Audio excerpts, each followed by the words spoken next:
नेहा शर्मा परिवार की बहू बनकर आई थी। पवन और नेहा की शादी काफी धूमधाम से हुई थी। अगले दिन रेखा के घर उसकी पड़ोसन सुनीता आती है। बधाई हो रेखा बहन, अब तो तुम सास बन गई हो। हाँ सुमन दीदी, यह तो है। हाँ तो सास जैसे ही रहना, वरना ये आजकल की लड़कियां सर पर चढ़ जाती हैं। अभी इसे दबा कर रखोगी तभी सही रहेंगी। हाँ दीदी, आप बिल्कुल सही कह रही हो। बाकी तो आप बहुत समझदार हो, अपने हिसाब से देख लो क्या सही है। यह कहकर सुनीता वहां से चली जाती है। तभी नेहा भी उठ जाती है। नेहा, आज का तो ठीक है, लेकिन हमारे घर में औरतें ना टाइम से उठ जाया करती है। ठीक है माँ जी, अब से देर नहीं होगी। चलो अब सभी के लिए कुछ बना दो। इतने में नेहा का भाई सोनू आ जाता है। उसके साथ उसके कुछ दोस्त भी होते हैं। सोनू और उसके दोस्तों को देखकर रेखा डर जाती है। अरे बेटा तुम आओ आओ, खाना तो मैं बना दूंगी। अरे नेहा बेटी बस मेरी मदद करेगी, ऐसे हम थोड़ी ना अपनी नई बहू से सारा काम करवाएंगे, है ना बहू? नहीं माँ जी, मैं खुद बना लूंगी, आप आराम करो। और भाई तुम यहाँ इतने सुबह सुबह, सब ठीक है ना? कुछ नहीं, बस देखने चला आया। तू ठीक तो है ना? कोई दिक्कत तो नहीं है? नहीं भाई, मैं बिल्कुल ठीक हूँ, यहाँ सब अच्छा है। अच्छा फिर मैं चलता हूँ, तू अपना ध्यान रख, और कुछ भी बात हो तो बस घर के बाहर आवाज दे दियो, मैं आ जाऊंगा। ऐसा कहकर सोनू अपने दोस्तों के साथ वापस चला जाता है। बहू, तेरा भाई इतने लड़के लेकर क्यों आया था? यहाँ किसी से कोई गलती हो गई थी क्या? अरे नहीं माँ जी, वो तो सोनू के दोस्त हैं। असल में सोनू को कई लोग जानते हैं, उसकी जान पहचान काफी अच्छी है ना, इसीलिए सब उसके दोस्त बन जाते हैं। इतना कहकर नेहा अपने काम में लग जाती है। सुमन अपने पति सूरज के साथ रेखा के घर आती है। कोई है क्या यहाँ? हाँ जी, बताइए क्या हुआ? वो हमने सुना कि आपको किराएदार चाहिए, हमें भी कमरा चाहिए था किराए पर। अच्छा, फिर तो ठीक है, चलिए मैं आपको कमरा दिखा देती हूँ। हाँ जी चलिए। रेखा उनको ऊपर की तरफ ले जाती है और कमरा दिखा देती है, और नीचे आते समय नेहा को सुनाकर कहती है, जी ये नीचे वाला एरिया है, इसमें मेरा परिवार रहता है। हम लोग शांति से रहने वाले लोग हैं, झगड़े और गुंडों से दूर रहना ही पसंद करते हैं। हमें बिल्कुल ऐसा ही घर चाहिए था, ताकि हम इस पर कब्जा कर सके। क्या मतलब? अरे इनका मतलब है कि हमें भी गुंडे बिल्कुल पसंद नहीं है। ये लीजिए किराया, हम लोग अभी से ही शिफ्ट हो रहे हैं। सूरज रेखा के घर शिफ्ट हो जाता है। तभी घर शिफ्ट करते हुए सूरज को कुछ सामान बेकार सा दिखता है, जिसे देखकर वो रेखा से कहता है, अरे रेखा जी, ये सामान खराब है, इसका क्या करूं? फेंक दो जी इसे। तभी वहाँ सोनू अपने दोस्तों के साथ आ जाता है। अरे भाई किसको फेंकना है मुझे बताओ, मैं फेंकाऊंगा। अरे बेटा, सीधे मुंह भी बात कर लिया कर। भाई वो कूड़ा फेंकने की बात हो रही है। अच्छा वो छोड़, तू यहाँ कैसे आया? कुछ नहीं, दोस्तों के साथ बैठा हुआ था, भूख लग गई तो सोचा तेरे पास आ जाऊं। सुना है रेखा आंटी बहुत अच्छा खाना बनाती है। हाँ तू बैठ, मैं बस अभी बना कर लाई। नहीं माँ जी, मैं बनाकर ले आती हूँ। अरे बनाने दे, वरना बुढ़ापे में आंटी की हड्डियों में जंग लग जाएगा। दोनों भाई बहन बैठकर बातें करते हैं और रेखा सारा खाना बना लेती है। लो बेटा, खाना खाओ। क्या स्वाद है, मजा आ गया। बेटा आराम से खा लो। वहीं ये सब होते हुए सुमन और सूरज भी देखते हैं और कहते हैं, अजी ये कौन है? कोई गुंडा मालूम होता है। लगता है ये कोई बड़ा गुंडा है। तो हमें इसका इस घर में आना जाना बंद करवाना होगा, तभी हमारा मकसद पूरा होगा। तुम बिल्कुल सही कहती हो, हमें रेखा के कान भरने होंगे ताकि वो इस गुंडे का यहाँ आना जाना बंद कर दे।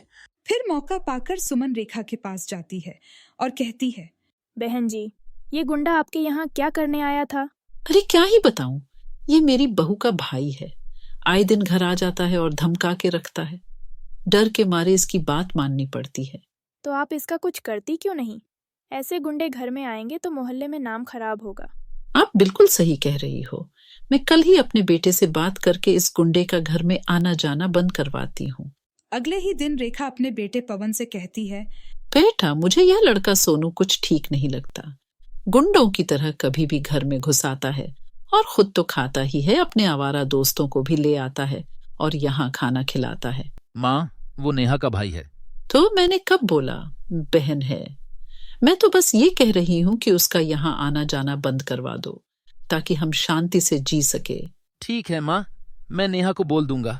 इसके बाद पवन नेहा के पास जाकर कहता है, सुनो नेहा, माँ को ना सोनू का यहाँ आना जाना पसंद नहीं है। तुम सोनू को कह देना आज के बाद यहाँ ना आए। भला ऐसा क्या कर दिया मेरे भाई ने? कोई नहीं, अगर आप लोगों को पसंद नहीं है तो मैं उसे मना कर दूंगी और आज के बाद मैं किसी के कहने पर भी उसको यहाँ नहीं बुलाऊंगी। ऐसे ही कुछ दिन निकल जाते हैं और सोनू का आना जाना बंद हो जाता है। देखा भाग्यवान, तुम्हारा चलाया हुआ तेर बिल्कुल निशाने पर जाकर लगा है। वो सोनू तो काफी वक्त से यहाँ आया ही नहीं। हाँ, और यही सही वक्त है। हमें अपना काम करके यहाँ से निकल जाना चाहिए। ऐसा सोचकर दोनों नीचे आकर सुमन के पास बैठ जाते हैं, जहाँ पवन भी बैठा था। बहन जी, क्या बात है? आपके एक बार कहने से ही उस गुंडे का यहाँ आना जाना बंद हो गया। हाँ, अपना तो ऐसा ही है। ये घर मेरा है तो यहाँ आर्डर भी तो मेरा ही चलेगा ना। हाँ वो तो है, लेकिन आज के बाद से ना यहाँ ऑर्डर सिर्फ हमारा चलेगा। क्या मतलब है तुम्हारा? मतलब यह कि आज से ये पूरा घर हम दोनों का हुआ।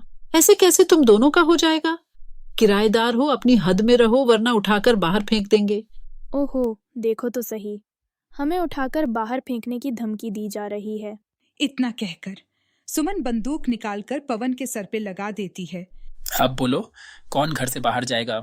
अरे ये क्या कर रहे हैं आप लोग? अरे यही तो हमारा काम है। पहले तुम जैसे लोगों को फंसाना, फिर तुम्हारी जमीन अपने नाम कराना और किसी और को बेचकर भाग जाना। क्या तुम दोनों ठीक नहीं कर रहे हो? नेहा, यहाँ जल्दी आओ। अरे ये सब क्या है? कौन हो तुम दोनों? छोड़ दो मेरे पति को। बहू, तुम जल्दी से सोनू को बुलवा लो, वही इन दोनों को ठीक कर सकता है। हाँ नेहा, जल्दी से सोनू को फोन करो। नहीं, आप लोगों ने तो उसको यहाँ आने के लिए मना किया था ना। अरे मैंने तो माँ के चक्कर में मना किया था, वरना मैं भला अपने साले को क्यों मना करता? सोनू तो मेरा प्यारा प्यारा साला है, जल्दी से बुला लो ना। अरे मुझे माफ करते, मैं इन दोनों की बातों में आ गई थी और सोनू को आने से मना कर दिया।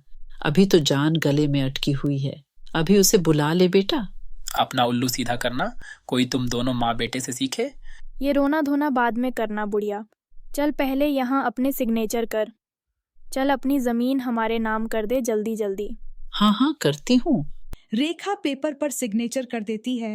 अरे वाह, ये हुई ना बात। चलो जी, अपना तो काम हो गया। इतने में ही सोनू आ जाता है। अरे इतनी जल्दी कहाँ है जाने की? तू यहाँ कैसे? किसने बुलाया तुझे यहाँ? मुझे जब यहाँ आने के लिए मना किया ना, तभी मुझे कुछ गड़बड़ लग रही थी। तब से मैं इस घर पर नजर रख रहा था और देखो, तुम चोरों को पकड़ भी लिया। अरे मेरे बेटे, तू आ गया हमें बचाने के लिए। बचाने नहीं, मरने आया है। ये देख, हमारे पास सच में बंदूक है। और मेरे दोस्त है ना जो घर के बाहर खड़े हैं, उनके पास तो 2-2 बंदूक है। अरे रेखा जी, ये तो प्रैंक था। हम तो प्रैंक वीडियो बना रहे थे, आप तो सच में डर गए। अरे आंटी जी, प्रैंक करते वक्त कैमरा भी तो साथ में रखते हैं ना। तभी वहां पुलिस आ जाती है और सूरज और सुमन को अरेस्ट करके ले जाती है और चोरों को पकड़ने के लिए सोनू को इनाम भी मिलता है। बेटा, यह तेरा ही घर है, जब तेरा मन हो तब आ जाया कर। आज तू ना होता तो शायद ये घर ही ना होता। अरे ये मेरी बहन का घर है, इस पर तो मैं आज भी ना आने दूं। सभी लोग हंसी खुशी रहने लगते हैं।